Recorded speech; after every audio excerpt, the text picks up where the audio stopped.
Thank you for joining me today. I wanted to take a minute to talk about sacrifice.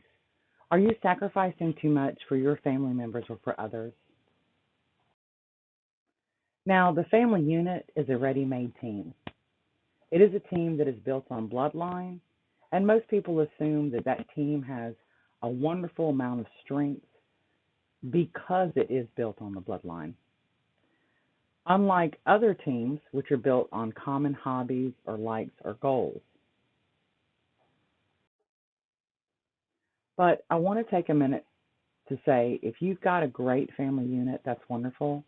I counsel a lot of people whose families are broken, and I'm here to tell you that honor does not equal sacrifice. If you're in a position where you feel like you're absolutely worn down and you've just given all that you can give, this video is for you because we're going to talk about the different types of sacrifice you can give to your family and others. Talk about honor.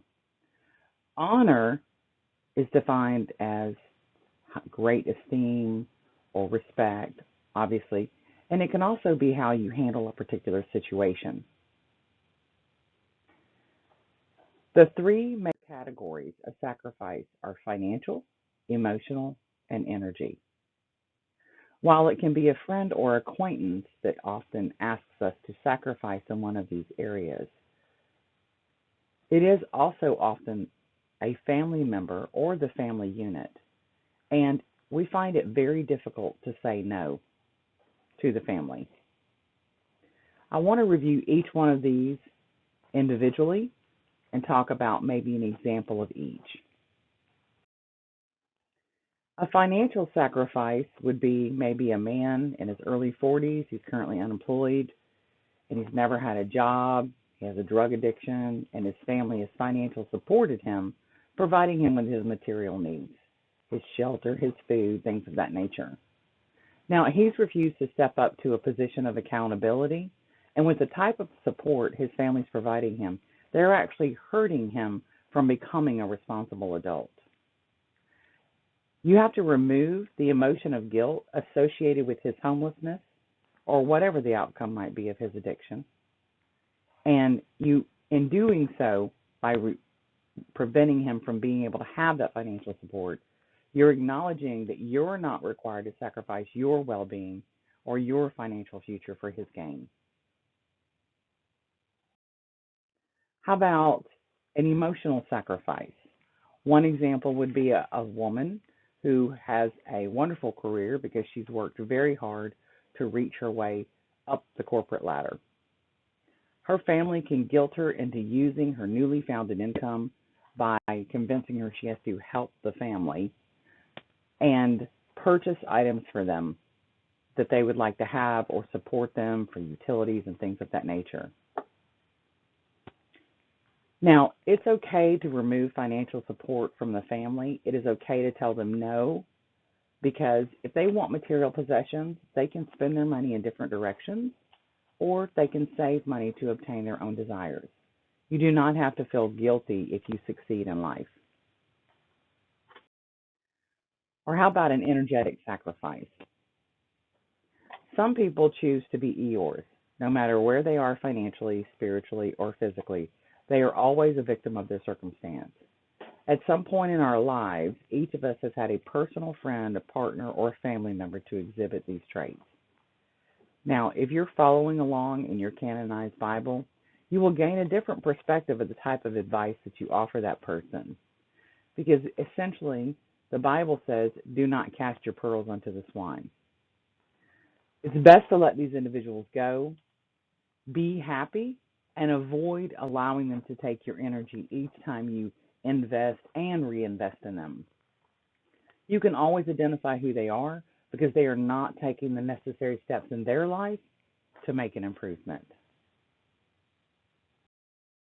Now, your personal power lies within yourself to make this change. The root source of this power is from God's energy, and the connection to receive this energy is your belief in Him. Love is the key. Not only is it the key to learning to love yourself and providing for yourself, no longer to sacrifice, but offering them love by no longer providing them that support or enabling them to continue on a pattern of behavior that is not to their benefit. But before you lovingly tell the person that you're not supporting the situation, that action or activity, your heart has to be in the right place. Otherwise, you disconnect yourself from the divine source or energy of God, and your efforts are futile. Now, what are some of the obstacles that you'll come across? Most of them are emotions that you feel as you review the situation.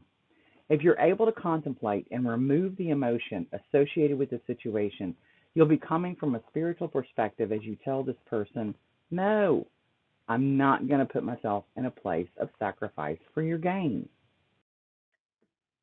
Be at peace. Search your heart and forgive yourself for feeling that you were solely responsible for their outcome, and give up the need to control the outcome. Send the person love and visualize yourself letting go of them, and let go of the burden of responsibility you've placed on yourself. At that point, you can take your offering to the table and lay it there. If your heart is in the right place, you'll know that it is out of your control, and that divine energy, divine source is going to take your offering, bring it into the kingdom, and guarantees a just and fair outcome for all affairs. The situation is no longer yours to manage or control.